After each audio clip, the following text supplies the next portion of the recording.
5 larangan untuk panitia kurban.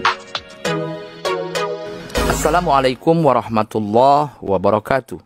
Tak terasa sebentar lagi kita akan melaksanakan ibadah kurban di hari raya Idul Adha hingga hari tasyrik pada bulan Zulhijjah. Nah, agar panitia kurban tidak menyalahi syariat Islam, berikut ini kami rangkum 5 hal yang harus dihindari oleh panitia kurban agar pelaksanaan ibadah kurban tidak berbuah dosa. Yang pertama, panitia kurban tidak boleh mengambil keuntungan dari pembelian hewan kurban. Di beberapa tempat ada panitia kurban yang sengaja mengambil keuntungan dari pembelian hewan kurban. Misalnya, harga satu lembu yang disepakati bersama pekurban adalah 12 juta rupiah. Namun pada saat pembelian, ada lembu yang harganya 11 juta.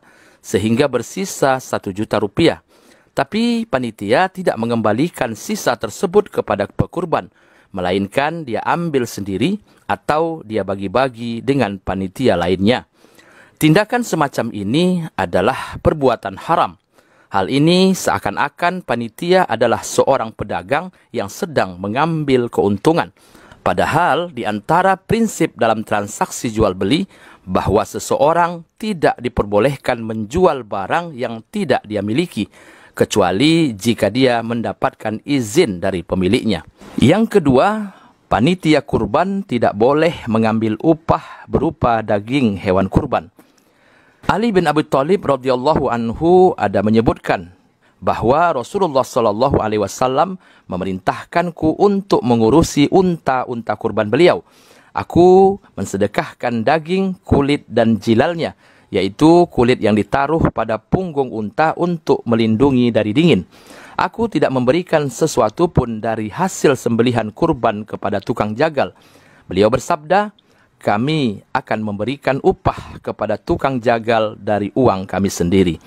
Nah, berdasarkan hadis tersebut sangat jelas bahwa upah bagi panitia kurban maupun bagi penyembelih hewan kurban tidak boleh diambil dari daging kurban bagian kaum muslimin. Yang ketiga, panitia kurban tidak boleh mengambil bagian tertentu dari hewan kurban baik untuk dijual maupun untuk dikonsumsi.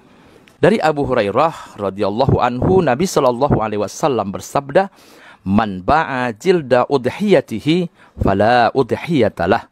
Barang siapa yang menjual kulit hasil sembelihan kurban, maka tidak ada kurban baginya. Hadis riwayat Al-Hakim. Yang keempat, panitia kurban tidak boleh pilih kasih pada saat pendistribusian daging kurban. Para ulama telah sepakat bahwa pendistribusian daging hewan kurban harus tepat sasaran, yakni kepada muslim yang membutuhkan. Setidaknya ada 3 kelompok yang berhak menerima daging kurban, yaitu orang yang berkurban atau sahibul kurban yang mendapatkan 1/3 dari daging kurban. Dari perolehan daging kurban tersebut, sahibul kurban boleh memberikannya lagi kepada siapapun. Yang kedua yang berhak menerima daging kurban adalah fakir miskin. Dan yang ketiga, dibagikan kepada tetangga sekitar, teman atau kerabat, meskipun mereka sedang berkecukupan. Jangan sampai ada orang di sekitar tidak mendapatkan bagian daging kurban, padahal mereka saat itu sebenarnya sangat membutuhkannya. Yang kelima, panitia kurban tidak boleh mengambil daging kurban yang bersisa. Sebagian panitia ada yang melebihkan jumlah bungkusan penerima kurban. Misalnya yang berhak menerima daging kurban di suatu kampung ada 100 orang. Namun karena dikhawatirkan ada yang belum terdata, maka panitia kurban berinisiatif melebihkannya menjadi 110 bungkus. Setelah pembagian selesai dan seluruh kaum muslimin di sekitaran pelaksanaan kurban telah mendapatkan bagiannya, namun ternyata daging kurban masih bersisa 5 bungkus lagi misalnya. Maka 5 bungkus daging itu tak boleh diambil oleh panitia kurban. Mereka harus mencari kaum muslimin lainnya yang belum dapat tapi berhak untuk mendapatkan daging tersebut. Wassalamualaikum warahmatullahi wabarakatuh.